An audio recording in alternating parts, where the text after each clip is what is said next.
Para la Universidad Nacional Ecológica, hoy es un día especial. Vamos, dentro de nuestra programación de posgrado, a presentar lo que es el taller de actualización en dolor lumbar.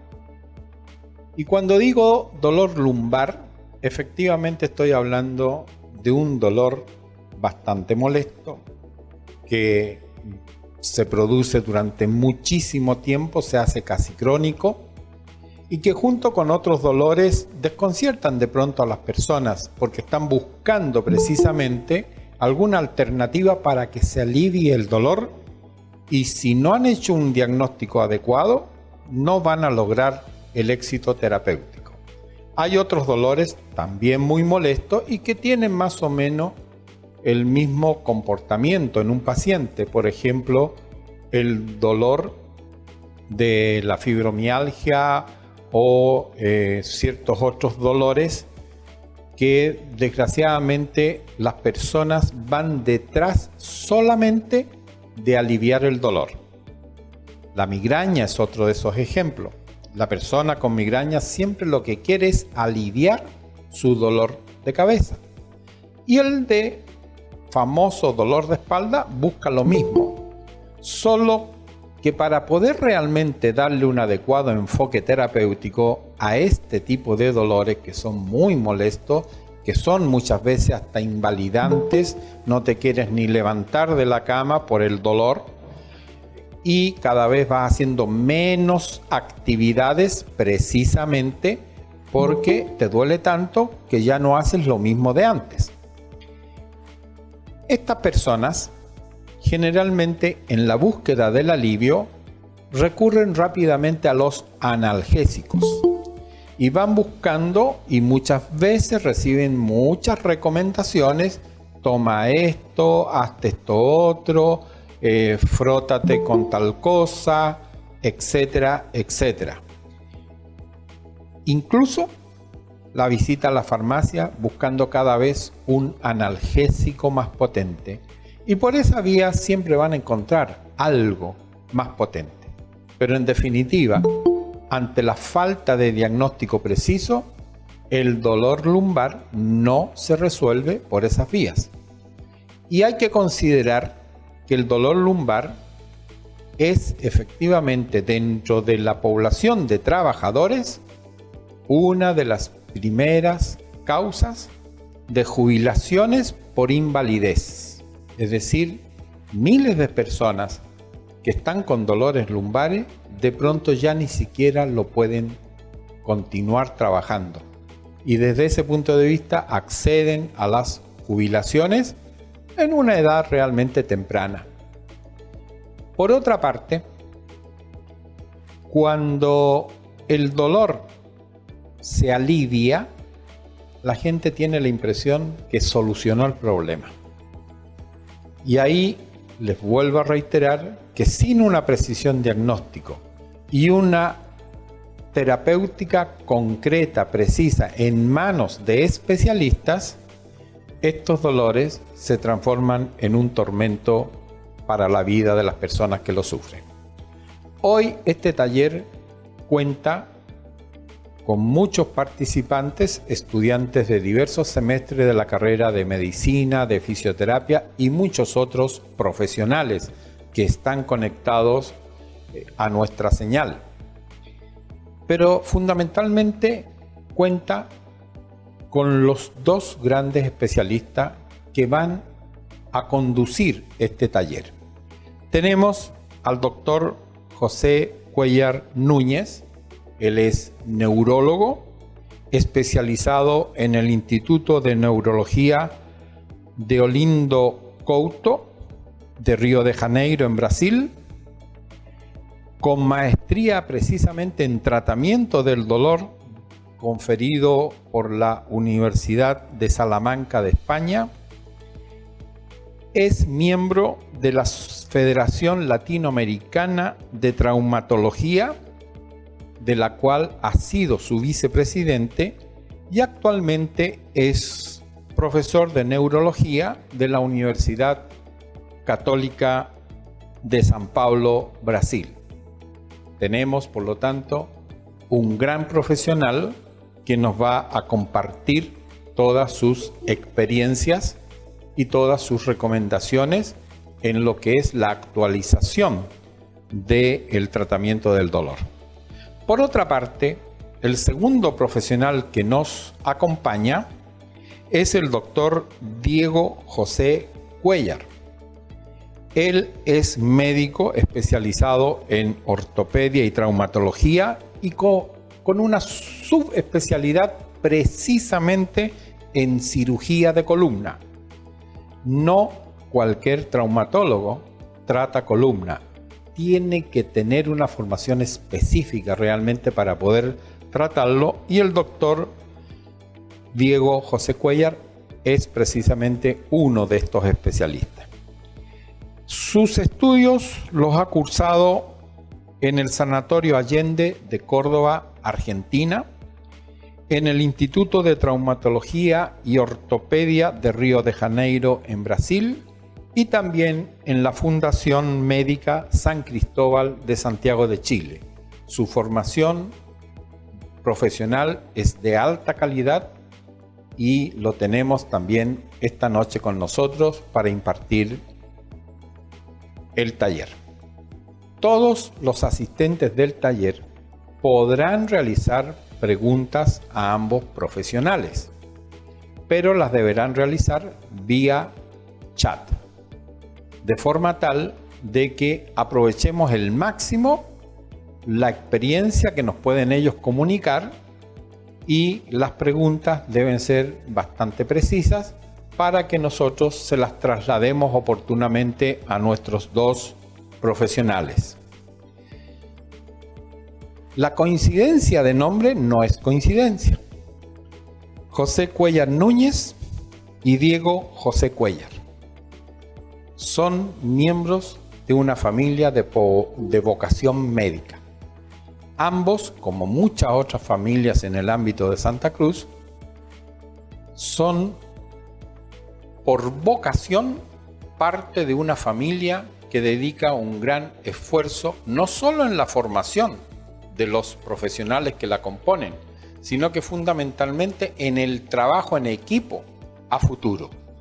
Y ambos profesionales los tenemos esta noche con ustedes y les deseamos que este taller sea realmente muy productivo, no solo por las exposiciones que vamos a escuchar, sino que también por las preguntas o reflexiones que ustedes puedan analizar.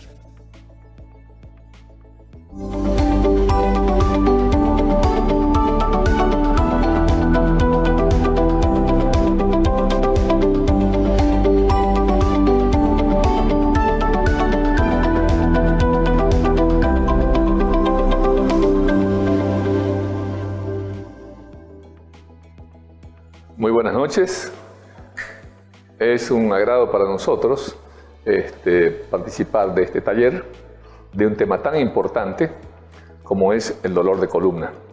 Un dolor que aflige a la mayor parte de la humanidad y de las personas en algún momento de sus vidas. Así que vamos a pasar a hablar sobre un tema que realmente me apasiona por la experiencia propia y también porque es de interés general. ¿Por qué es importante tratar bien la lumbalgia? Porque es una patología que el 80% de las personas la van a padecer en algún momento de su vida. Las estadísticas nos muestran de que de cada 1000 trabajadores, 500 días de baja laboral al año se producen por esta causa. Esta es una estadística en Suecia, que son países serios donde la medicina laboral está muy desarrollada. Entonces es una causa frecuente de consulta médica, en la consulta médica de cualquier médico que sea en general, entonces más aún del especialista. Entonces tenemos que tomar en cuenta que esta patología aflige a gran parte de la población y por lo tanto tenemos que darle el debido índice y enfoque adecuado. ¿Por qué nos afecta tanto a los humanos el dolor de columna? Nos afecta porque Hay algo que cambió hace cerca de 1 millón de años, que es fundamentalmente nuestra evolución y fundamentalmente la bipedestación. A millones de años de evolución, y miren, nuestros parientes, nuestros primos cercanos, andaban colgados de los árboles, pero nosotros tuvimos que aprender a caminar en 2 pies. Y además de eso, miren lo que ha pasado en los últimos años. Miren la posición laboral que nos ha tocado tener. Es decir, el sedentarismo. La palabra sedentario viene del latín sentare. Entonces, sentar es una mala posición para la columna. Origina demasiada presión en las estructuras vertebrales, en los discos y otros. La columna está vulnerable. Será el estilo de vida, el exceso de peso, será el sedentarismo, la hipotrofia, o serán todos estos factores que se han ido juntando para crear esas condiciones que hacen de que tengamos tanto dolor de columna. Porque si nosotros vamos a ver culturas primitivas donde la gente no tiene esos horarios de trabajo, no tiene que estar sentado, tiene que caminar y tiene que hacer labores que le obligan a estar en actividad, no es tan frecuente el dolor lumbar. Fundamentalmente hay que entender la biomecánica de la columna. Por un lado, las fuerzas que se aplican sobre la columna en las diferentes situaciones y los elementos con que contamos para hacer frente a las exigencias de la vida diaria. Fundamentalmente los elementos que nos dan estabilidad son nuestras estructuras mioarticulares. Esas estructuras mioarticulares son fundamentales porque nos van a dar una cierta resistencia a las cargas o sobrecargas que vienen a ejercerse sobre nuestra columna. Dentro de la columna tendremos que, para los más jóvenes, los estudiantes, entender lo que es el complejo triarticular. En la parte anterior, en el segmento anterior, las vértebras que tienen un disco que ayuda a absorber las cargas mecánicas sobre las vértebras y además ligamentos que soportan a estas estructuras vertebrales.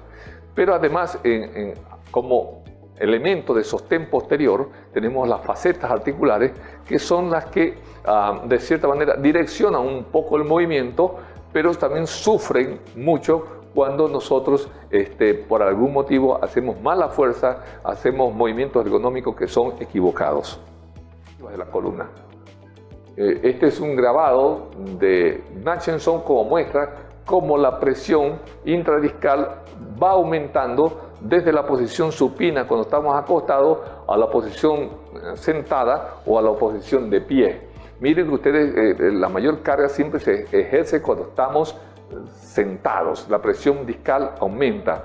De manera sucinta podríamos decir que si nosotros dividimos a cada disco en 1 centímetro cuadrado, cuando estamos acostados tenemos una presión de más o menos 5 a 7 kilos por centímetro cuadrado de disco. Pero si nos ponemos de pie, esa presión casi aumenta al doble, entre 10 a 12 kilos por centímetro cuadrado de disco. El hidrogel es muy capaz de absorber esa presión.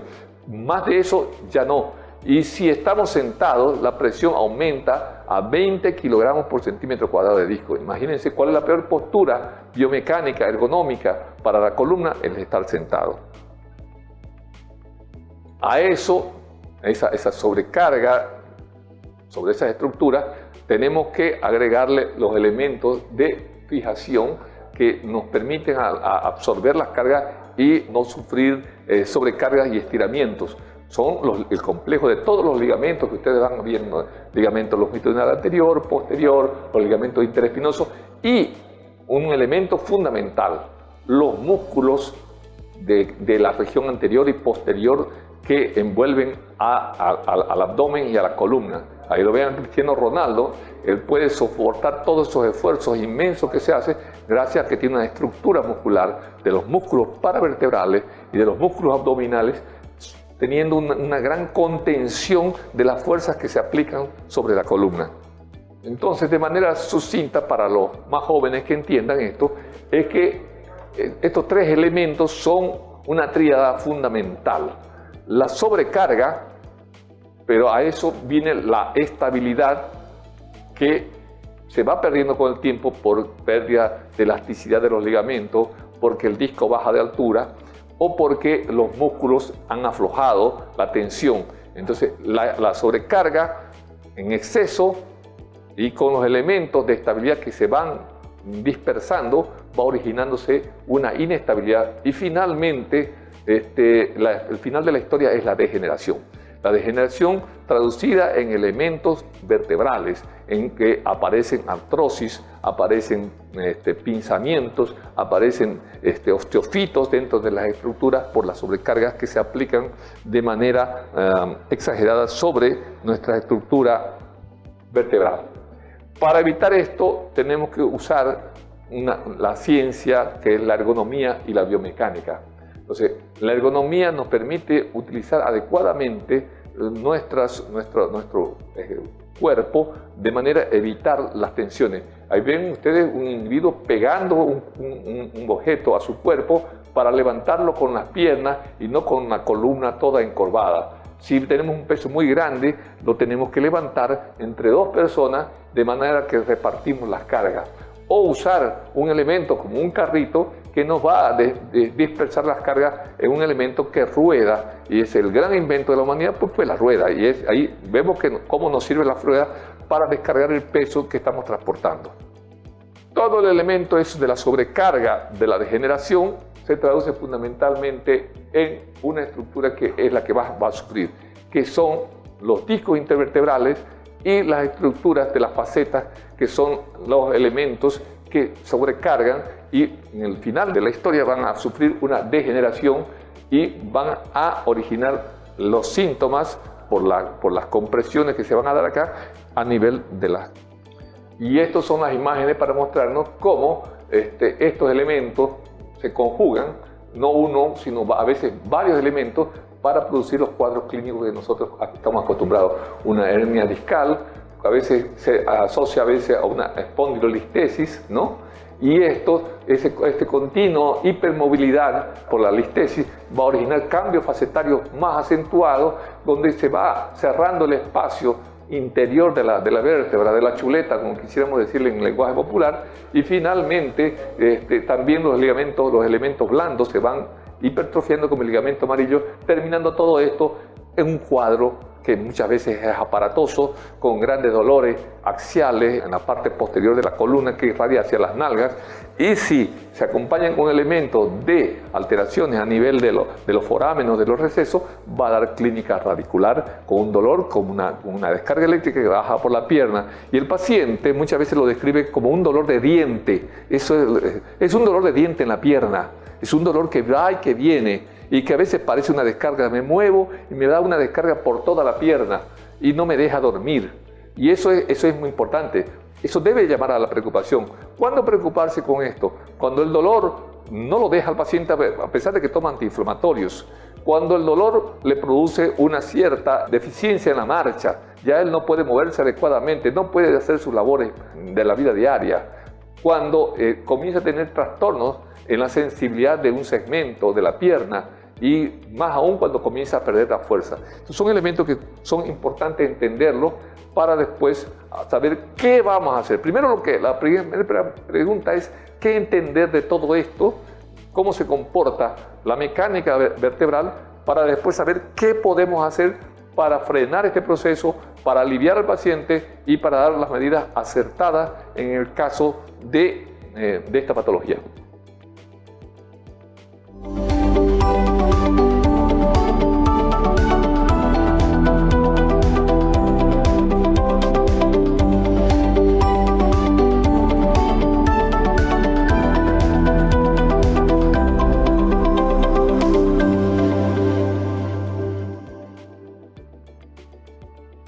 Muy buenas noches, agradecerles primera instancia a lo que es la UNE por permitirnos hablar de una patología tan prevalente y que debería ser de mucho interés para la práctica médica. Entonces, continuando con el circuito, yo voy a hablar sobre lo que son la anatomía y los síndromes dolorosos a nivel de la columna. Bueno, el dolor de columna puede estar generado en varias estructuras que están concentradas básicamente en 4 grupos. Ellas son las estructuras musculoligamentarias, el disco intervertebral, por supuesto, las facetas articulares y las raíces nerviosas que vendrían a generar lo que es el dolor radicular. Dentro de estas, sí es por ahí un poco complicado determinar cuál de ellas tiene mayor participación en el dolor. Por eso es que es muy importante conocer la anatomía de las estructuras de la columna y saber correlacionar con la clínica que cada una de ellas presenta, porque cada una de ellas tiene síntomas y signos muy específicos para identificarlas, como los vamos a ver a continuación. Primera entidad es el dolor miofacial, es el dolor que básicamente se suscribe a lo que son los grupos musculares.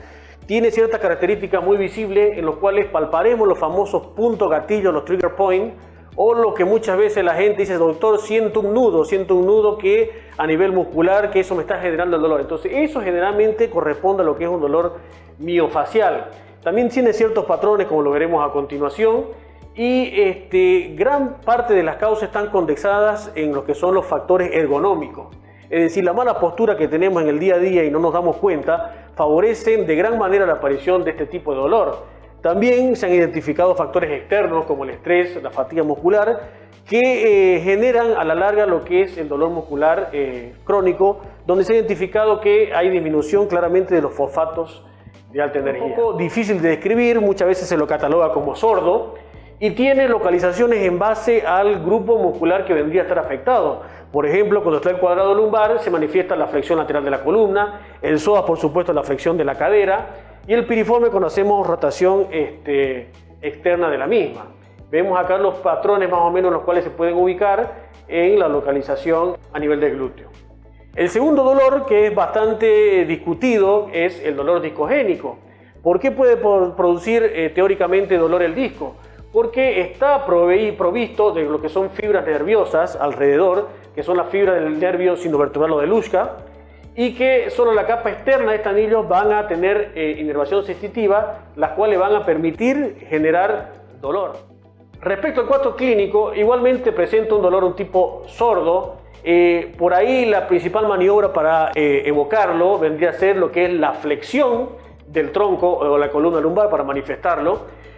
Muchos pacientes refieren que al sentarse se genera también este tipo de dolor. Y la evaluación Mackenzie, que son fenómenos migratorios del dolor, es decir, que ante maniobras ya sea de flexión o extensión, el dolor va migrando ya sea hacia la periferia o hacia la línea media de la columna. Esto debido a que el núcleo pulposo tiene esa capacidad móvil debido a que es una estructura blanda. Entonces, eso nos podría orientar quizás a través de estas evaluaciones que podría tratarse ante un dolor discogénico. Luego tenemos el dolor esclerotógeno, quizás que es el dolor más prevalente a nivel de la columna.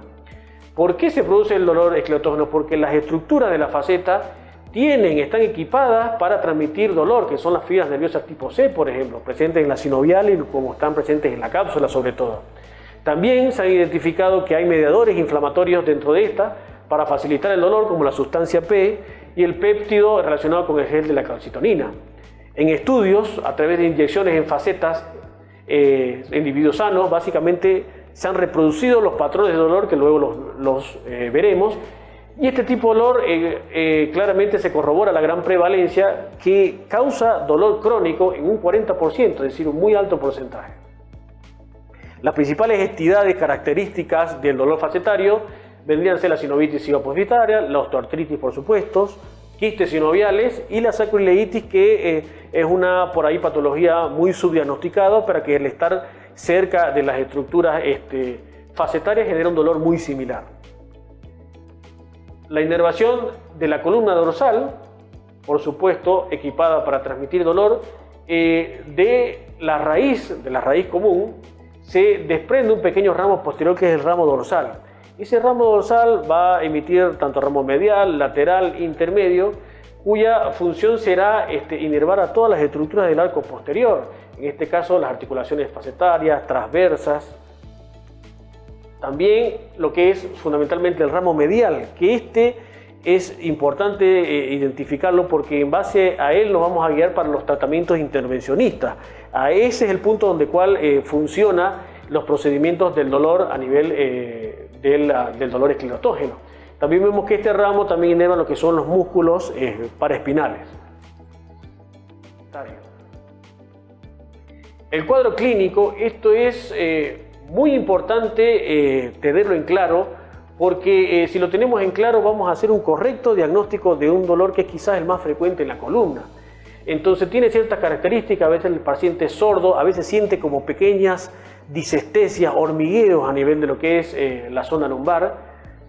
Y muchas veces el paciente dice, doctor, yo pierdo la fuerza cuando me comienza a doler. Y uno pensaría que es un problema radicular, quizás con alguna estenosis asociada, pero muchas veces hay que identificar lo que es el mismo dolor que genera una falsa sensación de debilidad, que claramente lo vamos a poder discernir si hacemos un examen físico neurológico y comprobando que la fuerza está normal. Una de las principales maniobras para identificar el dolor facetario es la extensión y la rotación. Si hacemos estas maniobras se manifiesta muy claramente este tipo de dolor. El paciente también refiere muy frecuentemente que cuando se incorpora o se levanta aparece el dolor. Esta es otra muy gran característica del dolor facetario. Y por supuesto la palpación paraespinal, como mencionamos antes, que viene asociada a este problema. Claramente puede disminuir en reposo, en la flexión disminuye bastante y es muy frecuente que la gente diga, doctor, cuando caliento y estoy comenzando a moverme y comienzo a hacer mis actividades, ahí me comienza a mejorar el dolor. Entonces el movimiento suele de cierta manera mejorar este dolor. La localización. Es muy importante no caer en la trampa de creer que es un dolor ciático. Por eso este dolor es catalogado como pseudo radicular o pseudo ciático. ¿Por qué? Como ustedes pueden ver acá, Fukui estudió los patrones de irradiación de la faceta. Entonces, si irradia la parte glútea, si irradia la parte paralumbar, trochantérea, de cadera, inclusive el muslo posterior, entonces simula como si fuera un dolor radicular que va a bajar por la pierna, pero lo que nos va a hacer identificar que si estamos ante específicamente un dolor esclerotógeno o radicular es el examen neurológico. Evaluamos dermatomas, no va a tener una irradiación dermatómica, no va a tener alteración sensitiva, no va a tener alteración motora. Entonces con el examen neurológico podemos claramente descartar el origen radicular. El otro dolor finalmente es el dolor radicular, el famoso dolor ciático que la gente tanto refiere. Entonces hay múltiples causas, sobre todo alteraciones discales, hernia de disco, también patologías de estenosis dura como son los otofitos vertebrales, hipertrofia facetaria, en los cuales se genera una respuesta inflamatoria alrededor del novio que veremos a continuación, que mediadores químicos generan este dolor. Este es el mecanismo. Una vez el núcleo pulposo sale del disco, va a activar una cascada inflamatoria a través de interleucinas, factores de necrosis tumoral, que van a irritar el ganglio, la raíz posterior y el nervio, y sobre todo, más que el fenómeno mecánico, es el fenómeno irritativo radicular lo que genera este dolor. Para ejemplificarlo mejor podemos ver el video 1.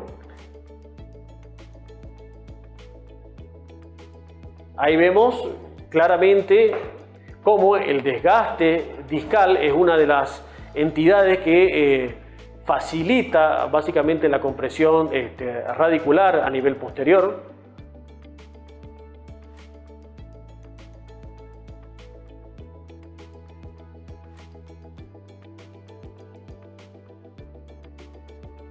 Bueno, esta es otra de las causas que le acabamos de mencionar. Cuando hay una hipertrofia, una artrosis facetaria, genera una compresión de atrás hacia adelante a nivel de lo que es la raíz nerviosa.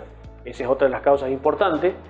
Entonces, en conjunto, ellas van a generar lo que es el dolor radicular.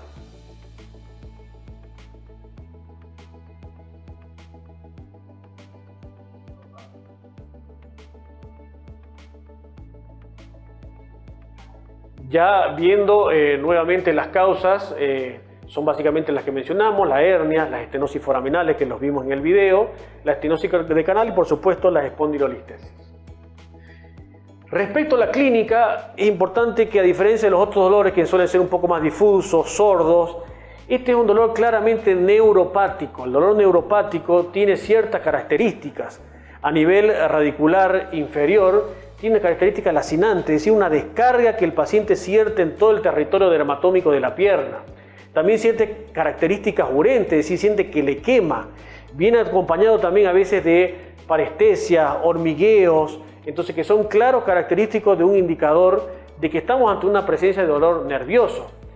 Este dolor va a aumentar al contrario del dolor esclerotógeno con la flexión. Entonces va a ser bien característico porque el disco al hacer flexión se va para atrás y genera mayor compresión nerviosa. Maniobras del Valsalva, es decir, por ejemplo, la tos o el pujo que el paciente puede realizar en el baño, pueden manifestar un dolor con irradiación en el territorio comprometido. Y por supuesto las maniobras de la segue y maniobras de test de elevación con pierna en extensión. Muchas veces en reposo este dolor suele ceder bastante. Respecto a la aplicación tenemos claramente los dermatomas a nivel del miembro inferior. Entonces, si examinamos la sensibilidad de cada dermatoma, podemos identificar qué raíz nerviosa puede estar comprometida. Entonces, esta es la gran diferencia entre dolor esclerotógeno y radicular. Tiene distribución dermatómica y que claramente va a estar asociado a clínica neurológica deficitaria, es decir, la sensibilidad va a estar disminuida, va a haber hipoestesia, la parte motora puede haber disminución franca de la fuerza y los reflejos disminuidos o abolidos. Y por supuesto las banderas rojas, que son ciertas características o ciertos antecedentes que nos podrán orientar en que no estamos ante un dolor común de la columna, sino ante la presencia de un cáncer, por ejemplo, si el paciente está relacionado a pérdida de peso, si tiene hipersensibilidad espinal, es un gran signo, infección con un laboratorio alterado, fiebre, fractura si hubo un antecedente de trauma o paciente de edad mayor para sospechar una fractura osteoporótica o la estenosis del canal.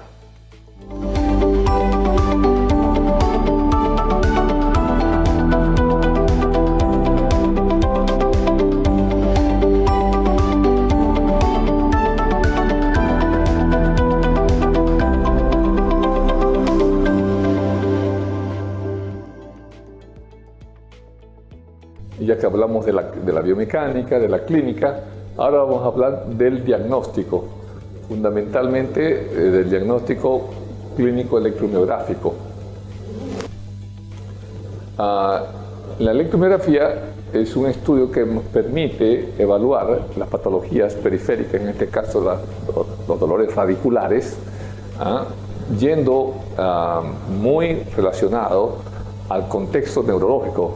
Es decir, es una expansión del estudio neurológico a través de una máquina que nos permite determinar que los trastornos motores sensitivos del paciente tienen un correlato electrofisiológico. Lo fundamental de este estudio es que es operador dependiente, depende mucho de la experiencia del operador para que tenga cierta pericia en el análisis clínica médica. La conducción es la antesala de la electromiografía y nos mide la conducción motora o sensorial. Ustedes ven ahí que hay una onda que todo el mundo, los que hacemos medicina, estamos familiarizados con esto, a través de medir un potencial de despolarización, cuánto tiempo tarda en aparecer. Y si sabemos una distancia, entonces podemos medir una velocidad. Velocidad igual a distancia sobre el tiempo. La actividad de inserción es la segunda fase de la electromiografía, luego de que con la conducción y la respuesta refleja podemos introducir un electrodo, que es un electrodo que nos permite decir si hay integridad del sistema fisiológico, que es la presencia de potenciales de desnervación, como son las fibrilaciones o las ondas positivas.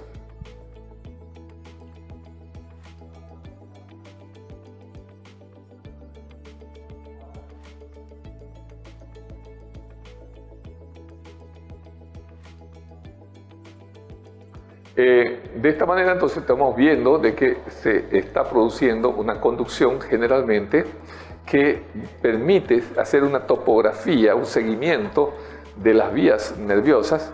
Generalmente lo hacemos de distal hacia proximal, medimos el segmento y a través de esto sabemos si las velocidades están normales, y si invertimos la polaridad podemos también conseguir respuestas que son respuestas reflejas, ¿no? En este caso que estamos viendo acá en la pantalla, estamos viendo una conducción sensitiva también, que la podemos hacer de una manera normal, ortodrómica o antidrómica. Entonces son una serie de herramientas que nos permiten seguir al sistema nervioso periférico y darnos la idea de lo que está sucediendo con esto. La denervación que estamos viendo acá nos permite decir si hay un daño axonal y eso provoca estas ondas que significa desnervación. El prefijo sin el nervio, sin el control del nervio, aparecen disparadas estas ondas que son las fibrilaciones o las ondas positivas. El diagnóstico diferencial a través de la electromiografía nos permite determinar si es un proceso netamente mielopático o mieloradicular, o si por su padrón afecta a varios troncos nerviosos, si es un problema plexopático, o a veces una radiculoplexopatía diabética, pacientes que tienen una leve protrusión discal pero que son diabéticos, y a veces podemos pensar de que se tratan de que estas protrusiones discales son responsables de la clínica del paciente. Este es un caso de un paciente con un dolor en todo el muslo, una cruralgia. Tenemos que abolir, los reflejos están abolidos, el reflejo patelar. El paciente es un paciente diabético mal controlado, que está con pérdida de peso y que de un momento a otro comienza a renguear, a caminar mal y se produce una atrofia del cuádriceps. Ese paciente, por más que tenga imágenes que digan de que hay una leve protrusión o protrusiones más o menos importantes, primero tenemos que resolver el problema de la diabetes del paciente, porque ese es el responsable de la radiculoplexopatía, se llama radiculoplexopatía de Garland. Entonces, los hallazgos electromiográficos muestran que la conducción estaba con bajas amplitudes en ambos nervios, tibial anterior y posterior. El reflejo H estaba abolido y había una denervación franca en 2 miótomos. ¿Qué sugieren estos hallazgos? Bueno, lo que encontramos es que había una doble hernia discal, comprimiendo una central L5S1 y una foraminal derecha L5S1. Entonces, 2 raíces de una doble compresión radicular. No es frecuente, no es muy frecuente, pero en este caso la electromiografía ya nos indicaba de que había un doble daño radicular y los estudios de imagen lo confirman. El tratamiento quirúrgico era la liberación y artrodesis de esos segmentos. Los caminos son bastante cortos, no hay donde perderse, un tratamiento conservador o un tratamiento que tenga un cariz quirúrgico o mínimamente invasivo. Entonces, yo como clínico hago el tratamiento clínico farmacológico. Y bueno, y el dolor y la inflamación van de la mano y es un problema a resolver que lo hemos tenido siempre desde el inicio de los albores de la humanidad. Son los riesgos. Entonces, tenemos un gran arsenal terapéutico para usar. El asunto es saber cuándo, en qué fase podemos iniciar cada uno de estos tratamientos. Tenemos el grupo de los no opiáceos, de los AINES, con los más modernos que son los COX-2, los opiáceos, entre ellos el tramadol, un opiáceo menor, o la morfina, metadona, y los adyuvantes, que son los neuromoduladores, como son gabapentinoides, los esteroides y los relajantes musculares. Esos son los 3 grandes grupos de fármacos que vamos a utilizar. Los podemos utilizar de manera gradual según la escalera analgésica de la OMS. Pero si el paciente tiene un dolor súper intenso, un dolor grado 10, no vamos a esperar la escalera porque el paciente quiere que la aliviemos. Entonces, muchas veces tenemos que tomar el elevador, el ascensor y llegar generalmente hasta el último paso, que es el paso clínico, el tercer paso. Hay un cuarto paso que lo hacen los cirujanos a través de medidas ya de intervencionismo. Entonces, con esta escalera analgésica conseguimos aliviar creo que un 90% de los casos el dolor del paciente.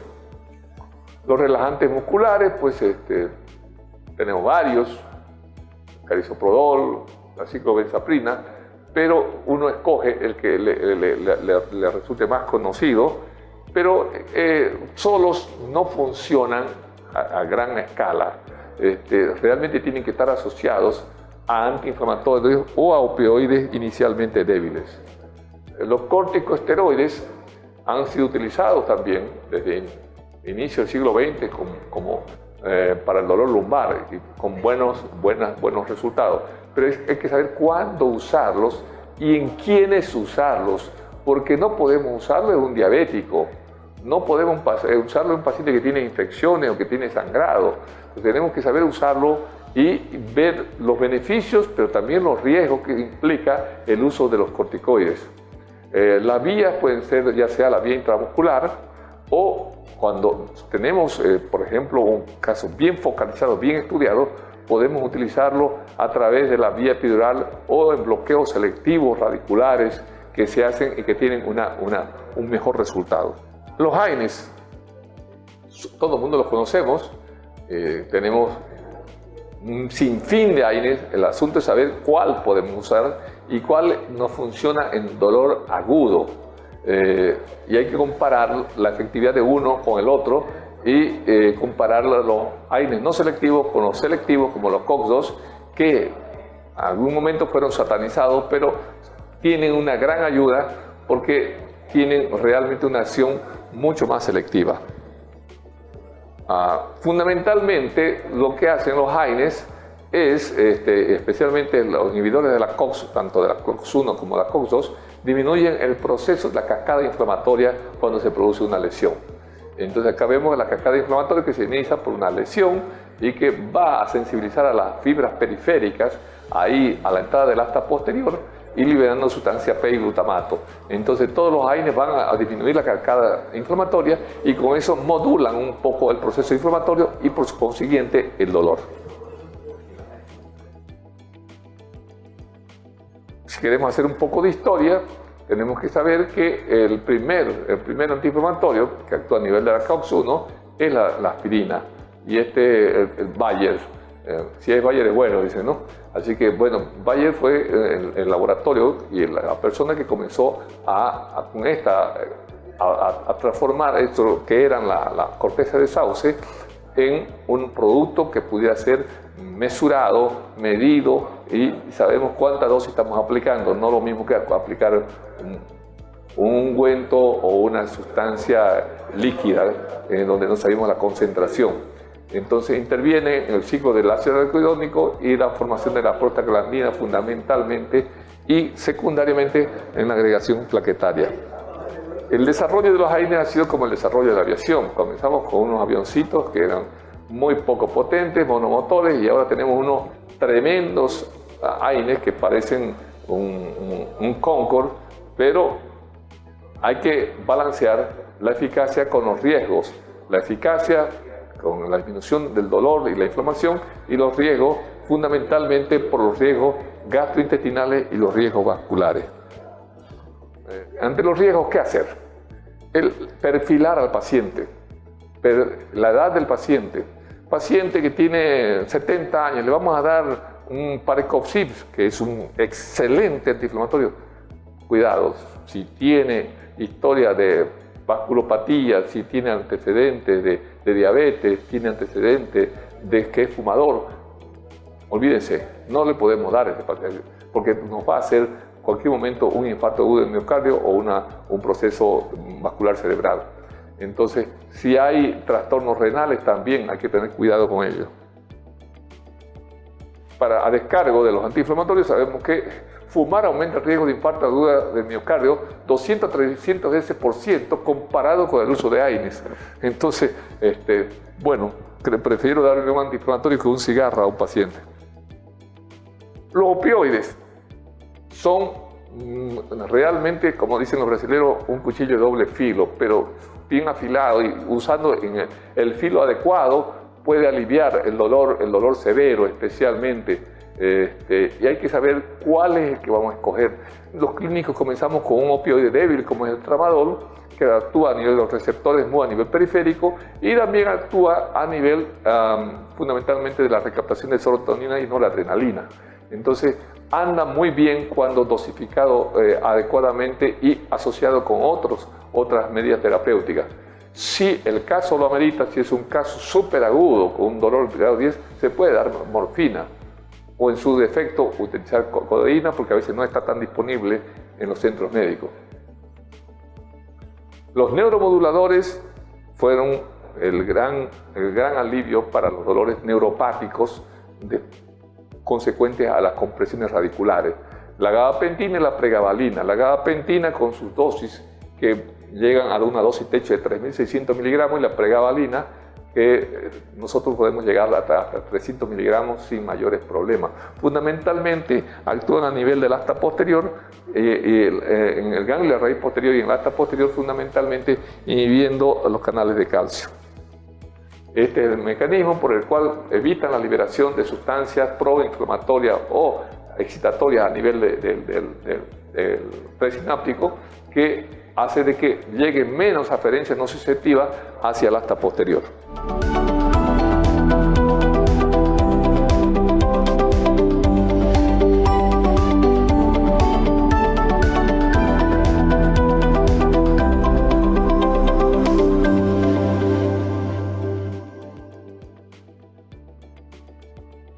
Bueno, para finalizar el ciclo de charlas sobre dolor lumbar, vamos a finalmente ir con el tratamiento tanto intervencionista como quirúrgico a nivel de la columna. Para llegar al punto de tratamiento tenemos que seguir claramente un esquema, y el esquema se tiene que basar primero en un correcto y adecuado examen físico para llegar a un diagnóstico adecuado. Los exámenes complementarios los coloco desde un costado porque efectivamente son eso, complementan la sospecha diagnóstica que tenemos al hacer un examen físico. Entonces, nada debe reemplazar este paso en el esquema para llegar al tratamiento adecuado. Si conocemos cómo evolucionar esta enfermedad que es el dolor lumbar, vamos a saber tomar las decisiones adecuadas. Los tratamientos a nivel de la columna lumbar, podríamos, así como hay la escalera analgésica de la OMS, podemos decir que la escalera de tratamiento del dolor lumbar se resume a estos tres escalones básicamente. En primer lugar tenemos el conservador, en los cuales se acompaña tanto la terapia farmacológica con AINES, neuromodulores, infrarradicular y fisioterapia. En el escalón intermedio ya entramos con el intervencionismo de columna, que son los procedimientos del dolor.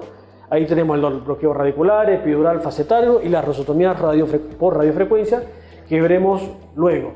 Y en el escalón final, ante el fracaso de todas las opciones previas, recién podremos indicar cirugía de acuerdo al caso de la patología, si requiere estabilización, solamente descompresión o reanimación.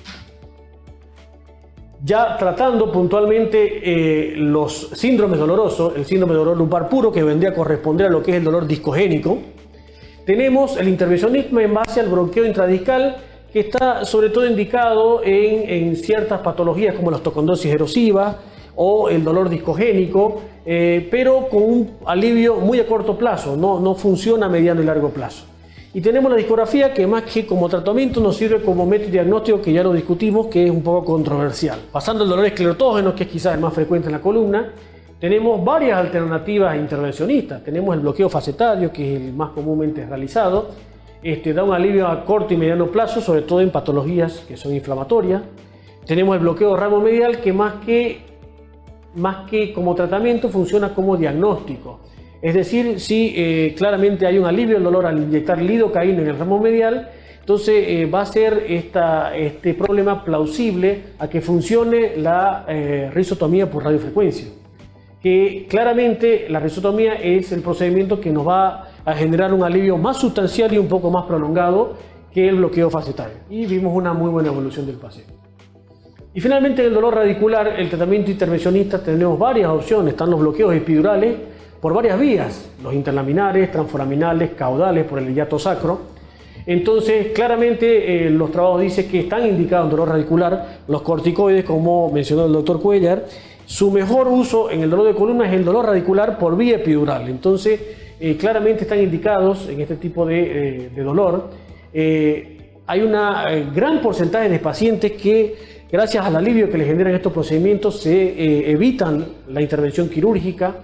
Entonces, claramente se ha identificado que por la mayor cantidad de esteroides en el espacio epidural ventral es que por ahí el transforaminal, comparativamente con el caudal o interlaminar, es más efectivo.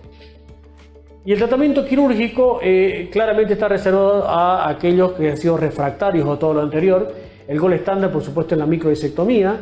Esto en las hernias que no tienen signos de inestabilidad o de proceso degenerativo evidente, y en los cuales indicamos fusión claramente si encontramos los otros criterios. Este es un paciente con una hernia masiva, con una paresia muy importante, 4/5 de S1, el reflejo aquiliano totalmente abolido, tenía una anestesia, no hipostesia del territorio S1, vemos el gran tamaño de la hernia y en estos pacientes claramente no nos queda la opción más que tratamiento quirúrgico debido al gran porcentaje de secuela motora que puede tener el paciente. Este fue el tamaño de la hernia sacada al paciente con un alivio muy importante en los primeros días en el postquirúrgico. Entonces, como conclusiones podemos decir que para dar un tratamiento adecuado tenemos que conocer la evolución natural de la hernia de disco. Siempre el tratamiento conservador tiene que ser de elección como primera instancia en base a la terapia física, farmacológica y el intervencionismo. Estar atentos siempre de las banderas rojas y estar en cuenta que el tratamiento quirúrgico no es de la primera elección, es poco frecuente y suele indicarnos en casos de gravedad o en casos de compromiso neurológico que suele ser poco frecuente. Muchas gracias.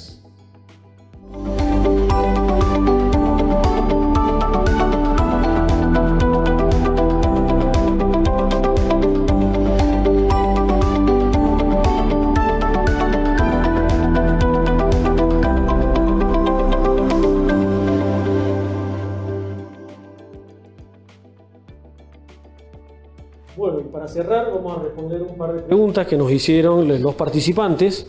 Acá una menciona de que buenas noches, he comenzado a crecer muy rápidamente y se han presentado dolores de columna. Fui a un médico, me dijo que era por el crecimiento de vértebras y que al terminar la edad de crecer se me aliviarían los dolores.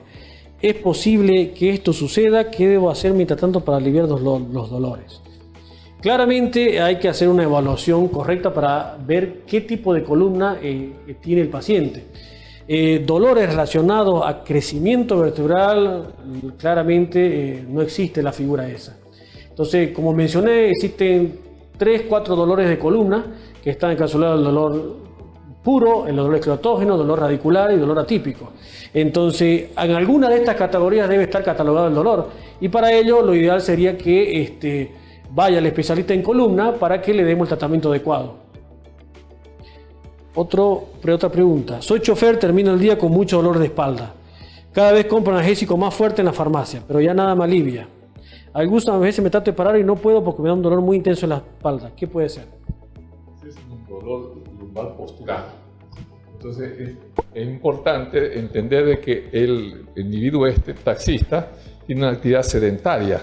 Y entonces esa actividad sedentaria le genera, por supuesto, una gran tensión en la musculatura paravertebral y una lumbalgia postural. Entonces lo que tiene que hacer es realizar actividades físicas regulares y tener periodos de trabajo más cortos para no estar 4, 5, 6 horas pegado en el volante sin levantarse, porque la columna es un cilindro que cuando estamos jóvenes es un cilindro flexible, los discos están todos llenos de colágeno, de elastina, pero con los años y con estas posiciones sedentarias, pues los discos comienzan a achatarse y los músculos también sufren una gran contractura y si nosotros no hacemos actividad para ponerlos en forma, se va a generar esto.